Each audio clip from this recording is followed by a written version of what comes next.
In other news, Exogeny Corp is still denying reports that one of their survey teams has gone missing in the Hades Gamma Cluster. When asked why communication with the survey team was suddenly cut off last week, company officials refused to comment.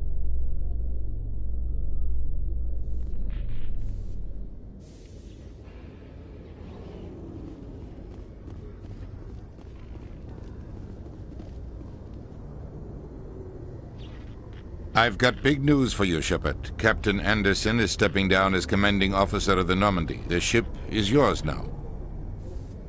She's quick and quiet, and you know the crew. Perfect ship for a Spectre. Treat her well, Commander. I'll take good care of her, sir. I know you will, Commander. I want the truth. Why are you stepping down, sir? You needed your own ship. A Spectre can't answer to anyone but the Council. And it's time for me to step down. Come clean with me, Captain. You owe me that much. I was in your shoes 20 years ago, Shepard. They were considering me for the Spectres. Why didn't you ever mention this? What was I supposed to say? I could have been a Spectre, but I blew it? I failed, Commander. It's not something I'm proud of. Ask me later and I'll tell you the whole story. For now, all you need to know is, I was sent on a mission with Saren, and he made sure the Council rejected me. I had my shot. It came and went. Now you have a chance to make up for my mistakes. I won't let you down, sir. Saren's gone. Don't even try to find him. But we know what he's after. The Conduit. He's got his Geth scouring the Traverse looking for clues. We had reports of Geth in the Pharos system shortly before our colony there dropped out of contact, and there have been sightings around Noveria. Find out what Saren was after on Pharos and Noveria. Maybe you can figure out where the Conduit is before he does. The Reapers are the real threat. I'm with the Council on this one, Shepard. I'm not sure they even exist. But if they do exist, the Conduit's the key to bringing them back. Stop Saren from getting the Conduit, and we stop the Reapers from returning. I'll stop him. We have one more lead. Matriarch Benezia, the other voice in that recording. She has a daughter, a scientist who specializes in the Protheans. We don't know if she's involved, but it might be a good idea to try and find her. See what she knows. Her name's Liara, Dr. Liara Tassoni. We have reports she was exploring an archaeological dig on one of the uncharted worlds in the Artemis Tau cluster. Sounds like we should head for the Artemis Tau cluster. It's your decision, Commander. You're a Spectre now. You don't answer to us. Your actions still reflect on humanity as a whole. You make a mess and I get stuck cleaning it up. I'll try not to make things any harder on you, Ambassador. Glad to hear it, Commander. Remember, you were a human long before you were a Spectre. I have a meeting to get to. Captain Anderson can answer any questions you might have.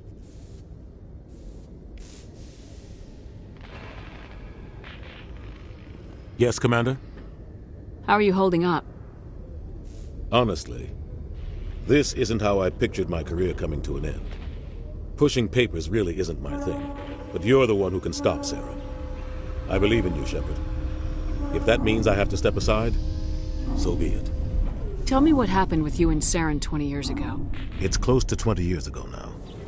Ambassador Goyle was our representative here on the Citadel. Like Udina, she wanted to get a human into the Spectres. She chose me. The Council sent Saren to keep an eye on me and evaluate my performance, just like they sent Nihilus to keep tabs on you. Why weren't you honest with me? It's not something I'm proud of. I had a chance to become the first human Spectre, and I failed. Saren made sure of that. I think I deserve the whole story. We had intel on a rogue scientist being funded by Batarian interests. He was trying to set up a facility to develop illegal AI technology out in the Verge. Alliance intel had done all the work, but the Council wanted a Spectre involved. We compromised. I was assigned to help Saren in his investigation. We tracked the scientist to a refining facility on Kamala. He was hidden away somewhere inside, protected by an army of Batarian mercenaries. The plan was simple. Sneak into the plant, capture the scientist, sneak back out. Quick, quiet, and a minimum of bloodshed. I'm guessing things didn't go as planned? Saren and I split up to cover more ground. Then about halfway through the mission, there was a massive explosion in the refinery core. Officially, it was ruled an accident, but I think Saren detonated it on purpose to draw off the enemy guards. How many casualties? The explosion tore the refinery to shreds. The whole place was on fire.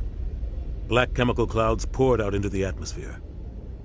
Nobody inside survived. There was a camp for the workers and their families nearby. Between the fires and the toxic fumes, the final death count was over 500. Mostly civilians.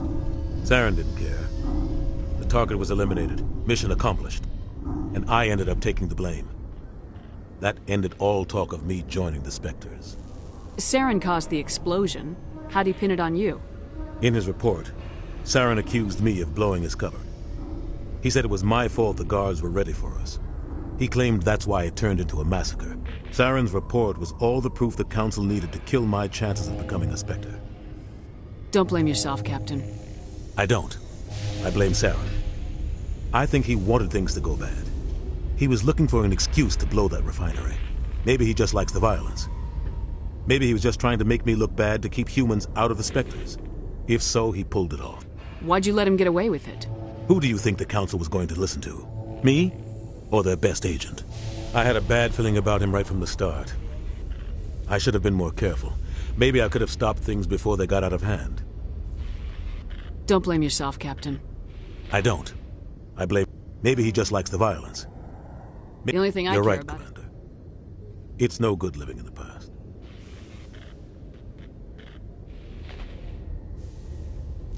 Any extra intel you can give me on our colony at Feros? The entire planet used to be one giant Prothean city. Mostly ruins now. But some of the infrastructure is still intact. The colony tried to build on what the Protheans left behind. We lost all contact with them when the Geth attacked. What do you know about the Artemis Tau cluster? Not much. I've never been there myself. A handful of systems with a few small, uncharted worlds, but no real colonies. Might not be easy finding Dr. T'Soni out there. My advice is to look for the world with the Prothean ruins. What can you tell me about Noveria? Novaria's trouble. Always has been. The whole planet's basically a center for corporations to conduct illegal research. Watch your back there, Shepard. Spectres are about the only form of Citadel authority Noveria respects. But they aren't popular. I want to know the truth about you and Saren. I want to know about the mission you were on together all those years ago. We had intel on a rogue scientist being... We tracked... The plan was simple. The only thing I care about is stopping Saren. You're right, Commander. It's no good living in the past. I should go. I'll be here if you need anything.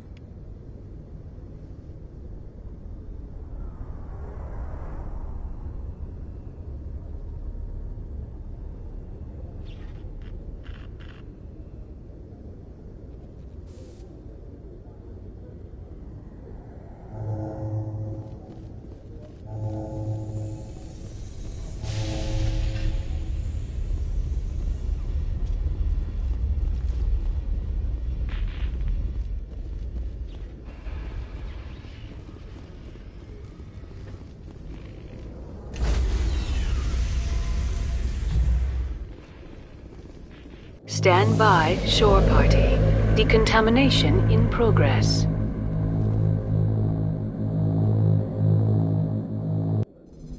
I heard what happened to Captain Anderson. Survives 100 battles and then gets taken down by backroom politics. Just watch your back, Commander. Things go bad on this mission, you're next on their chopping block. Saren's out there somewhere, and we're gonna find him. Everyone on this ship's behind you, Commander. 100%. Intercom's open. If you got anything you want to say to the crew, now's the time. This is Commander Shepard speaking. We have our orders. Find Saren before he finds the conduit. I won't lie to you, crew. This mission isn't going to be easy. For too long, our species has stood apart from the others. Now it's time for us to step up and do our part for the rest of the galaxy. Time to show them what humans are made of. Our enemy knows we're coming. When we go into the Traverse, Saren's followers will be waiting for us. But we'll be ready for them, too. Humanity needs to do this. Not just for our own sake, but for the sake of every other species in Citadel space. Saren must be stopped, and I promise you all, we will stop him. Well said, Commander. Captain would be proud. The captain gave up everything so I could have this chance. We can't fail. Ma'am.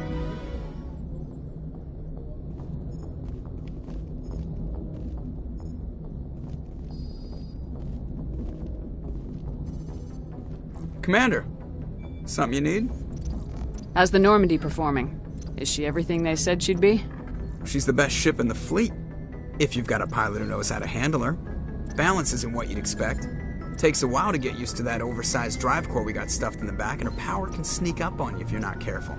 The Normandy's probably too much ship for your average Alliance pilot, Commander. Lucky for you, I'm anything but average. I like to know my crew. Mind if I ask you a few questions? I can see where this is going. You did a background check on me, didn't you? Well, I'll tell you the same thing I told the captain. You want me as your pilot.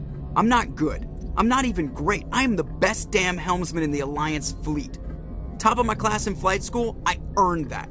All those commendations in my file, I earned every single one. Those weren't given to me as charity for my disease. I'm sorry, Joker. I didn't even know you were sick. You mean you didn't know? Oh, crap. Okay, I've got Vrolik syndrome, brittle bone disease. The bones in my legs never develop properly. They're basically hollow, too much force and they'll shatter. Even with crutches and my leg braces, it's hard to get around. One wrong step and crack! It's very dramatic. But I've learned to manage my condition, Commander. Put the Normandy in my hands and I'll make her dance for you. Just don't ask me to get up and dance unless, you like the sound of snapping shin bone. Why does everyone call you Joker? It's a lot shorter than saying Alliance Flight Lieutenant Jeff Moreau. Plus, I love to make little children laugh. I was just thinking how much you remind me of Santa Claus. Look, I didn't pick the name. One of the instructors in flight school used to bug me about never smiling. She started calling me Joker, and it stuck. Why didn't you ever smile? Hey, I worked my ass off in flight school, Commander. The world's not gonna hand you anything if you go around grinning like an idiot. By the end of the year, I was the best pilot in the academy, even better than the instructors, and everybody knew it. They'd all got their asses kicked by the sickly kid with the creaky little legs. One guess who was smiling at graduation? I need to know more about this Vrolik syndrome if I'm putting my ship in your hands. Yeah, of course you do. It's an extremely rare condition. Nobody knows exactly what causes it. Genetic, maybe.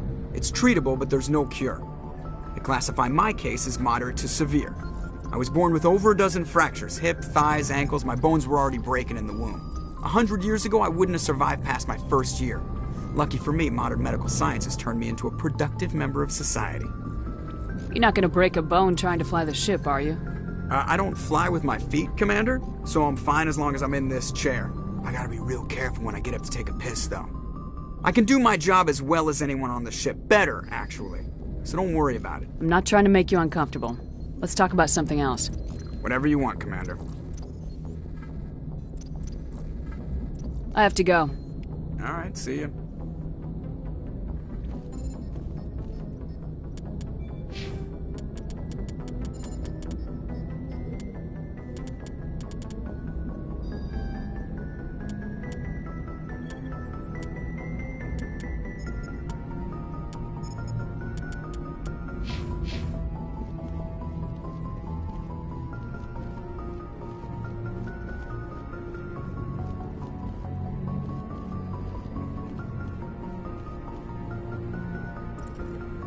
If anyone has to take over for Captain Anderson, I'm glad it's you.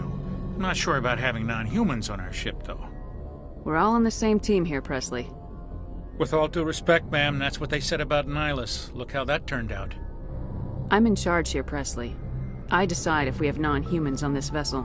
Yes, ma'am. Understood, ma'am. Speak freely, Presley. I want to know if you have a problem with non-humans. It's not that, Commander. Humanity has always handled its own problems. Saren attacked one of our colonies. We should be the ones to stop him. We don't need their help. Some people think asking for help is a sign of weakness.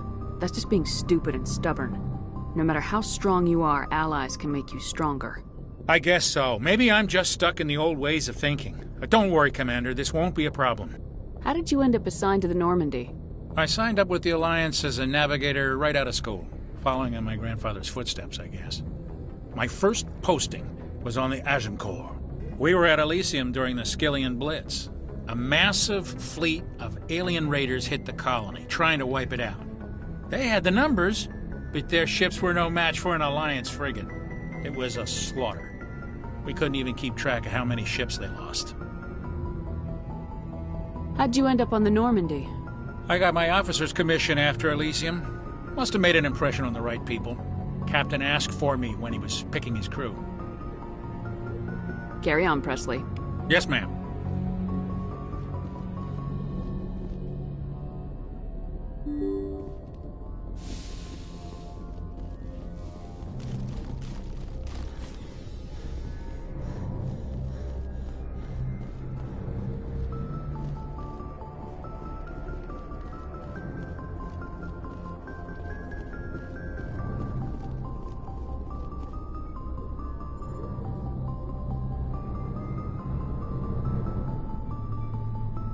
Anything you need, Commander? Just trying to get a sense of where the crew's at. Thoughts? I've wasted enough of your time for now, Commander. We'll have time for personal debriefings later. What's your opinion on the last mission? I don't see how we could have done things any better. At least not without getting to Eden Prime sooner. And we were on the scene faster than any other Alliance ship could have been. We'll talk another time, Lieutenant. Commander?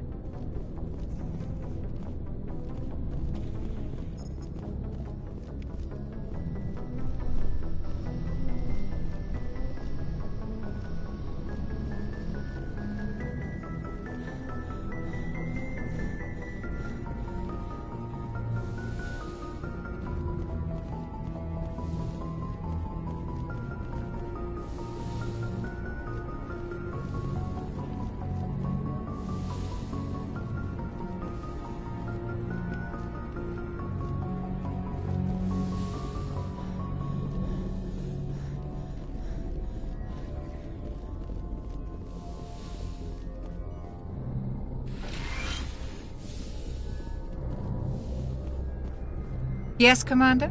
Is there something you need? I should go. Goodbye, Commander.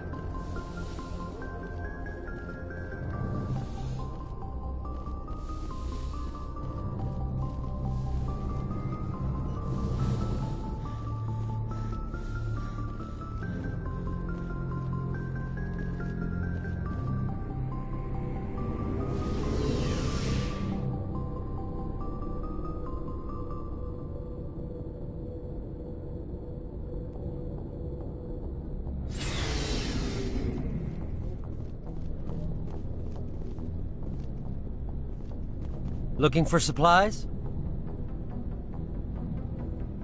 Not right now. No problem. Keep checking back. Thanks for bringing me on board, Commander.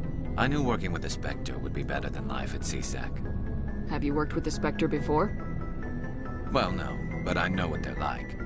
Spectres make their own rules. You're free to handle things your way. At CSEC, you're buried by rules. The damn bureaucrats are always on your back. For the most part, the rules are there for a reason. Maybe. But sometimes it feels like the rules are only there to stop me from doing my work. If I'm trying to take down a suspect, it shouldn't matter how I do it, as long as I do it. But CSEC wants it done their way. Protocol and procedure come first. That's why I left. So you just quit because you didn't like the way they do things? There's more to it than that. It didn't start out bad, but as I rose in ranks, I got saddled with more and more red tape. CSEC's handling of Saren was typical. I just couldn't take it anymore. I hate leaving. I hope you made the right choice. I'd hate for you to regret it later. Well, that's sort of why I teamed up with you. It's a chance for me to get off the Citadel, see how things are done outside CSEC. Either way, I plan to make the most of this. And without CSEC headquarters looking over my shoulder, well, maybe I can get the job done my way for a change. Just do a good job and don't get in my way. We'll get along fine. Don't worry, Commander. I'll keep clear.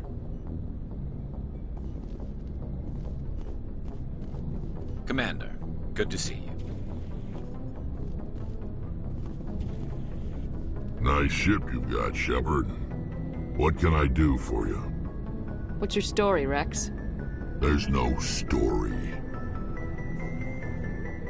Go ask the Quarian if you want stories. You Krogans live for centuries. Don't tell me you haven't had a few interesting adventures.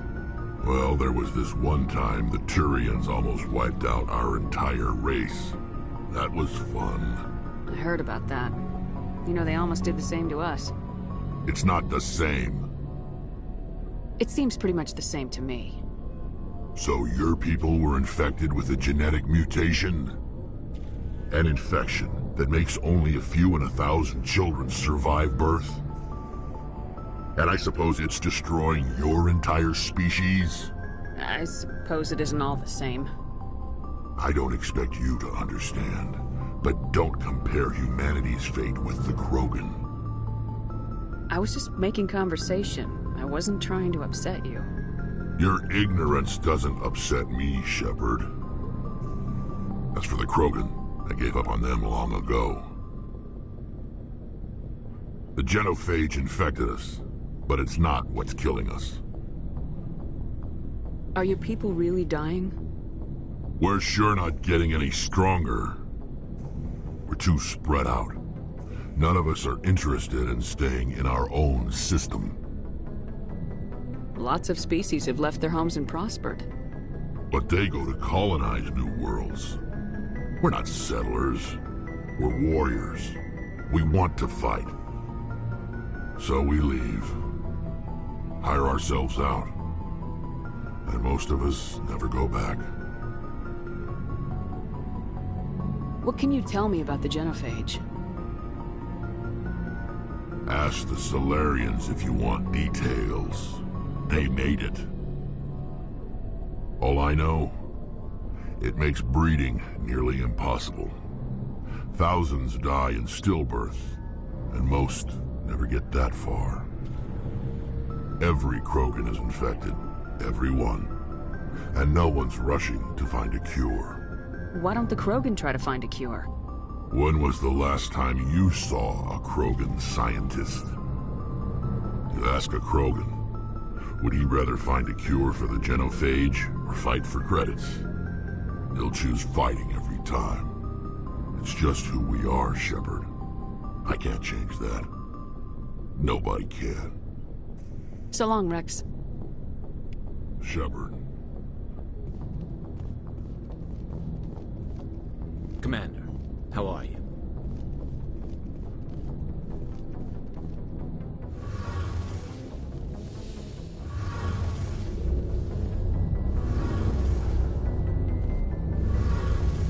Hey, Commander, you know that Quarian, Tali? She's been spending all her time down here asking me about our engines. I'll tell her to leave you alone. What? No, she's amazing.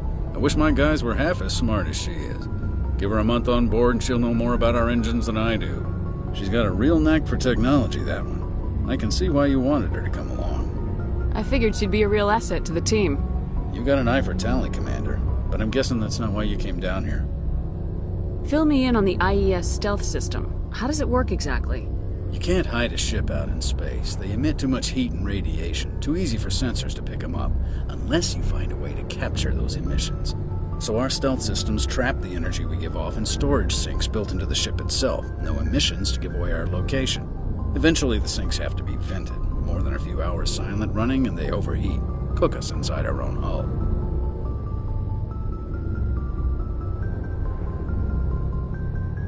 There's no way for anyone to detect us? A visual scan can still pick us up. Anyone looking out a window can see us plain as day. But you have to be pretty close to get an actual visual out in space. Most vessels rely on scanners. As long as the stealth systems are engaged, they can't see us. Not unless we accelerate to FTL speeds. Why doesn't it work with faster-than-light travel? Cranking up the FTL blue shifts our emissions, pushes them into frequencies too high to capture in the sinks. As soon as we make the jump, it's like setting off a flare. Sensors can pick up our location whenever we enter or exit FTL flight, but for short-range missions, our stealth systems are amazing, and we've got the only one. I want to know more about the Normandy.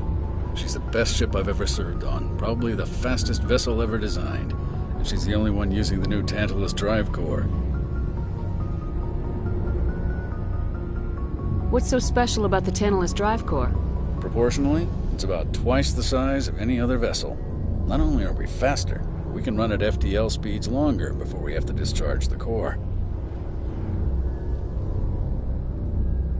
Where else have you served, Adams? If you name a class of Alliance ship, I've probably served on it. Everything from dreadnoughts and carriers right down to frigates like the Normandy. My last assignment was on the Tokyo, only a cruiser, but she was a good ship. Couldn't hold a candle to the Normandy, though. Carry on, Adams. Aye, aye, Commander.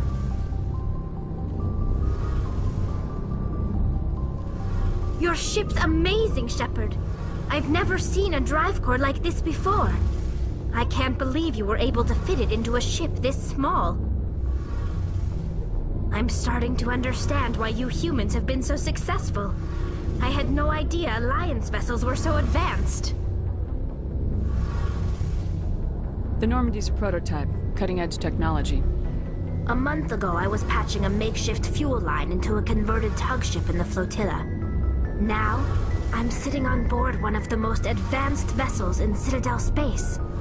I have to thank you again for bringing me along. Traveling on a vessel like this is a dream come true for me. I had no idea you found ship technology so interesting. It comes with being a Quarian. The migrant fleet is the key to the survival of my people. Ships are our most valuable resource. But we don't have anything like this. We make do with cast-offs and second-hand equipment. We just try to keep them running for as long as we can. Some of the fleet's larger vessels date all the way back to our original flight from the Geth. I can't believe your fleet's still using ships that are 3 centuries old. They're constantly being repaired, modified, and refitted. They aren't pretty, but they work. Mostly. We've tried to make ourselves as independent as possible on the flotilla. Grow our own food, mine, and process our own fuel. But some things we just can't make on our own. A patch to maintain the hull integrity requires raw materials we just don't have. That's why our pilgrimages are so important. Tell me about your people. Our lives aren't easy. Resources are scarce, and we are constantly on the move. Everything we do must in some way contribute to the continuation of the migrant fleet. There are 17 million Quarians in the flotilla, and each of us relies on the others for survival. The bonds among my people are strong. Unfortunately, we have had to surrender many of the freedoms and civil liberties other species take for granted. What kind of freedoms? Well, it's illegal for parents to have more than one child. If our population grows too much, it would strain our resources to their breaking point. Of course, we also can't allow our numbers to become too few. If our population is in decline, the rule against single births is temporarily repealed. In extreme cases of population decline, incentives are even offered to encourage multiple births, though the Conclave hasn't had to take such measures in nearly a century. That's your government. The Conclave is our civilian branch of government. Each ship can elect a representative to serve on the Conclave and make decisions that affect the fleet as a whole. On matters that affect an individual ship, however, the captain has the final say. It's a tradition that dates back to the early days, when the fleet was governed by martial law. Fortunately, most captains nowadays are smart enough to have an elected council from their crew to give them advice and guidance. So the ultimate power rests with elected officials? In practice, the Conclave and the respective council for each ship tend to set the rules that govern our daily lives. But in theory, we are still under military jurisdiction. The 5 top-ranking military officials in the fleet serve on the Admiralty Board. These 5 have the power to overrule any decision by the Conclave in case of emergency. To do so requires unanimous agreement among the Admiralty, and they can only do this once. After that, the entire board must resign their posts. It's a safeguard that served us well. In nearly 3 centuries, the Admiralty Board has only overruled the Conclave 4 times. I want to know more about the Geth. I doubt I can tell you anything you don't already know. It's been almost 3 centuries since they drove my people into exile. All I know is the story of their origins. What they were when we created them, and how they turned on us. Interesting. The Geth were originally created to serve as an automated manual labor force. Initially, their intelligence was as limited as any VI. Over time, we made small modifications to their programming to allow them to perform more varied and complex tasks, bringing them closer and closer to true AI status. How come the Council didn't step in and stop you? This wasn't true AI research. We may have been skirting the bounds of the law, but we never did anything that was actually illegal. The changes were so insignificant, so gradual, that we were able to control them. Or so we thought. But one thing we underestimated was the power of the neural network. A million Geth thinking simultaneously created an inherently unstable matrix. So the Geth share brainpower? Many of the Geth's logic systems were designed to work in concert with other nearby Geth. Basically, the more of them you have in a group, the smarter they are. So there's some sort of group consciousness? No, nothing like that. They cannot share sensory data or information. Their programming cannot handle that much simultaneous input. Each Geth maintains an individual awareness and identity. The neural network only operates on a process-based level. It's basically the synthetic equivalent of a subconscious. But when they're in close proximity, they can coordinate low-level functional processes, freeing up more capacity for original or independent thought. That doesn't make any sense. I'm probably oversimplifying. The Geth are incredibly advanced and complex creations. All you need to know is that they get smarter when they gather in large numbers. As we built more and more Geth, their effective intelligence became more sophisticated, more abstract. One day, a Geth began to ask its Quarian overseer questions about the nature of its existence. Am I alive? Why am I here? What is my purpose? As you can imagine, this caused a near panic among my people. I don't see what's so bad about those questions. The Geth were created to engage in mundane, repetitive, or dangerous manual labor. That's fine for machines, but it won't satisfy a sentient being for long. The Geth were showing signs of rudimentary self-awareness and independent thought. If the Geth were intelligent, then we were essentially using them as slaves. It was inevitable the newly sentient Geth would rebel against their situation. We knew they would rise up against us, so we acted first. A general order went out across all Quarian-controlled systems to permanently deactivate all Geth. The Geth responded to this order violently. Hey, you can't blame them for fighting for their survival. We had no other choice. The Geth were already on the verge of revolution. By acting quickly, we had a chance to end the war before it began. The hope was that most of the Geth would still be little more than machines, incapable of organized resistance. But they had progressed much further than anyone anticipated. The war was long and bloody. Millions upon millions of Quarians died at their hands. In the end, we were forced to flee our own homeworld. We feared the Geth would pursue us, but they never came beyond the Veil. Now we drift through space, exile searching for a way to reclaim what was once ours. You got what you deserved. We made a mistake when we created the Geth in the first place, but we did not make a mistake when we went to war against them. If we had not acted, they would have wiped us out. They're a synthetic life form. They have no use for organics. None. Why do you think they cut themselves off from the rest of the galaxy? Why do you think they've killed every organic being who's ever tried to contact them? They didn't kill Saren. What does that tell you? The Geth are not innocent victims in all this. They're the enemy. They want to destroy us. Not just the Quarians. All organic life. That's why they've joined up with Saren. And that's why we have to stop him. I want to know more about the pilgrimage. When my people reach maturity, We leave our birth ships and seek acceptance with a new crew. It's necessary to maintain genetic diversity among the fleet. But no ship wants to accept someone who will be a burden on them. So, to prove our worth, we embark on a pilgrimage. We set out alone, leaving the flotilla and our families behind us. We only return once we have found something of value we can bring back to the fleet. This is presented as a gift to the captain of the respective ship we wish to join.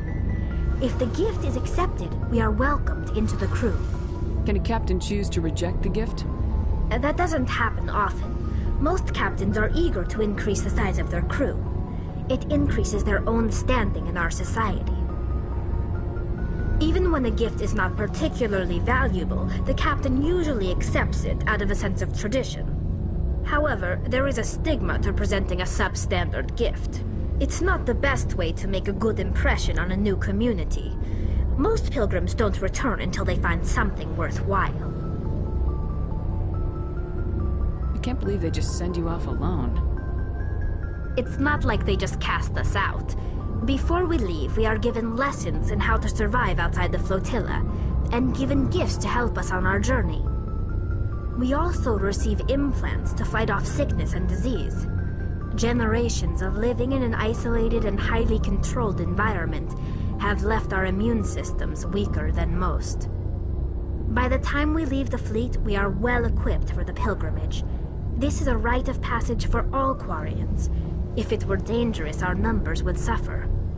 Virtually every pilgrimage ends with a triumphant return and the ritual presentation of the gift to one of the fleet's captains. I want to talk about something else. Like what? I should go. See you later.